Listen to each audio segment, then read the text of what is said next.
दोस्तों नमस्कार, media land के इस खास कार्यक्रम में आपका बेहद स्वागत है। हमारे साथ हैं डिजिटल बाबा।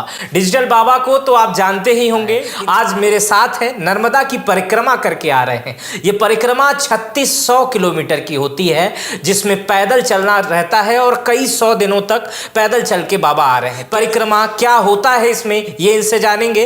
वर्तमान समय के बाबाओं पर भी सवाल पूछेंगे कि क्या चमत्कार संभव है, क्या कुछ बाबा जो सोशल मीडिया पर इस समय बहुत सारे बाबा देश भर में, मैं किसी पर्टिकुलर व्यक्ति का नाम नहीं लेना चाह रहा हूं, देश भर में तमाम बाबा जो सोशल मीडिया पर चमत्कार का दावा करते हैं, वो कितना सही है या कितना गलत है, ये भी बाबा से जानेंगे। ये दो सवालों के साथ आए हैं। दो सवाल बस ध्यान से देखिएगा, लेकिन शुरुआत करते हैं नर्मदा परिक्रमा से। मैं चाहूंगा कि आप उधर देख के बोलें, क्योंकि एक सीताराम। हाँ, नर्मदा परिक्रमा एक ऐसी प्रक्रिया है जिसमें शामिल होकर के हम अपने आध्यात्मिक यात्रा को, अपने आध्यात्म के अनुभव को और बेहतर पाते हैं, खुद के साथ जिंदगी जीते हैं, बहुत सारा ज्ञान विज्ञान अपने जीवन में ऐड करते हैं और एक ऐसी जिंदगी जहां पर कुछ भी व्यवस्थित नहीं है, कुछ भी आपको मालूम नहीं है कि किस दिन कौन सी रात कहाँ रहेंगे, किस तरह के माहौल में रहेंगे, सब कुछ एक न दिखने वाली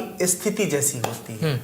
ये नर्मदा यात्रा जो होती है बाबा, ये कितने दिनों की होती है, कहाँ से शुरू होती है, कहाँ खत्म होती है, कितना खर्चा आता है? अगर हमारे आपके और हमारे जो भी दर्शक देख रहे हैं, ये जब ये जानना चाहें कि नर्मदा यात्रा करने के दौरान कितना खर्चा आता है, कितनी यात्राएं होती हैं, कितना घूमना पड़ता है, कितना पैदल चलना पड़ता है, रास्ते में कौन कौन मिलता है, क्या क्या खाते हैं, तो क्या इसके बारे में थोड़ा बताएं। अकेली एक ऐसी परिक्रमा है जो बहुत लंबी है। इतनी लंबी कोई परिक्रमा भारतवर्ष में नहीं है। और सबसे कमाल की बात है कि आपके जेब में 1 रुपए भी ना हो तो भी आपको रहने से लेके, पहनने से लेके, जीवन की हर जरूरतों के लिए लोग खुद ख्याल रखते हैं। जब आप परिक्रमा में निकलते हैं तो परिक्रमा के मार्ग में ऐसे ऐसे पड़ाव हैं, ऐसे ऐसे गांव हैं, लोग हैं जो आपके जरूरत की हर वस्तु आपको प्रदान करते हैं। एकदम सच्ची बात बता रहा हूँ, कहीं इसमें बढ़ा चढ़ा के बताने वाली मेरी कोई कोशिश नहीं है। हाँ, कितनी दूर की ये यात्रा होती है, कहाँ शुरू होती है, कहाँ खत्म होती है? मूलतः जो परंपरागत यात्रा होती थी वो अमरकंटक से शुरू होके, अमरकंटक मध्य प्रदेश, और वो सीधे गुजरात में सागर के अंदर मैया नर्मदा जी आके मिलती हैं। तो एक तट से इधर और फिर दूसरी तट से उस तरफ से, दोनों तरफ से जब हम चलते हैं, मतलब एक किनारे से शुरू करते हैं और फिर दूसरे किनारे से जहाँ से शुरू करते हैं वहीं आकर मिलते हैं, तब पूरी परिक्रमा पूरी होती है। अभी पिछले कई सालों से कहा जाए तो ओमकारेश्वर जी से भी परिक्रमा होने लगी है। तो मैंने ओमकारेश्वर जी से परिक्रमा शुरू किया था। अच्छा। और अप्रोक्सीमेट 3600, 3700, 3400 किलोमीटर के आसपास की पूरी परिक्रमा। डिजिटल बाबा जी, मुझे और अपने दर्शकों को, हमारे दर्शकों को ये मुझे बता दें कि अगर किसी आम व्यक्ति को, किसी आम दर्शक को या किसी आम सन्यासी को अगर ये यात्रा करनी हो तो उसके किन किन बातों का ध्यान रखना चाहिए, क्या करना चाहिए उसे? अगर एक कुछ शब्दों में बता सकें तो ज़्यादा अच्छा है। सबसे अधिक ध्यान इस बात पर रखिएगा कि सामान कम से कम रखिएगा। ठंडी बीच में आती है, परिक्रमा हमेशा ठंड शुरू होने से पहले आरंभ कर लेना होता है, क्योंकि अगर आप देर करेंगे तो 4 से 5 महीने लगने हैं। मेरे 4 महीने के आसपास लगे। तो मेरी परिक्रमा ये होली से पहले पूरी हो गई। अगर ये होली के बाद तक परिक्रमा आप करेंगे तो फिर बहुत धूप का सामना करना पड़ेगा, बहुत तपिश।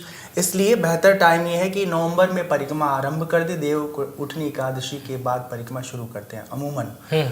और सामान कम से कम रखिए, उसमें एक कंबल, एक जैकेट और खाने पीने के लिए कोई चीज़ रखने की आवश्यकता नहीं है। बस एक आध छोटी मोटी डायरी रखने का मन हो तो रख लीजिए, ठीक है। कपड़े कम से कम 2 से 3 कपड़े, मतलब बहुत हल्के हल्के वाले, ठीक है।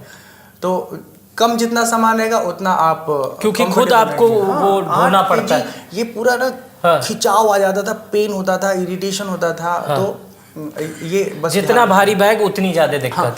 अगर आपके पास पैसे रुपए हैं, आपने कमा के अपने बैंक में रखे हैं, तो एटीएम कार्ड रखिए, कैश मनी रखिए। कहीं कोई दिक्कत नहीं है, कहीं कोई लूट लेगा, चुरा लेगा, ऐसा कहीं कोई समस्या नहीं है। हाँ। मैं खुद अपने बैग में 35,000 रुपये कैश लेके चला था। ठीक है? 35,000 कैश। तो उसका पर्पज़ ये था कि जब परिक्रमा में हम आगे बढ़ते हैं और कहीं देखते हैं कि अभाव में भी वो व्यक्ति हमको भोजन दे रहा है, चाय दे रहा है, डिनर लंच दे रहा है, तो उसमें से कुछ अमाउंट हम निकाल के उनको भेंट कर देते थे कि आप इस पैसे से चावल लाइए, चीनी लाइए, जो दूसरे लोग आ रहे हैं उनकी भी थोड़ी सेवा हो सके। तो ये भाव हमेशा रखना चाहिए, हर परिक्रमावासी को प्रयास करना चाहिए। यदि वो सक्षम है आर्थिक तौर पे तो कुछ न कुछ वो जहाँ से सुविधाएं ले रहा है वहाँ वो अनुदान भी दे, सहयोग भी करे।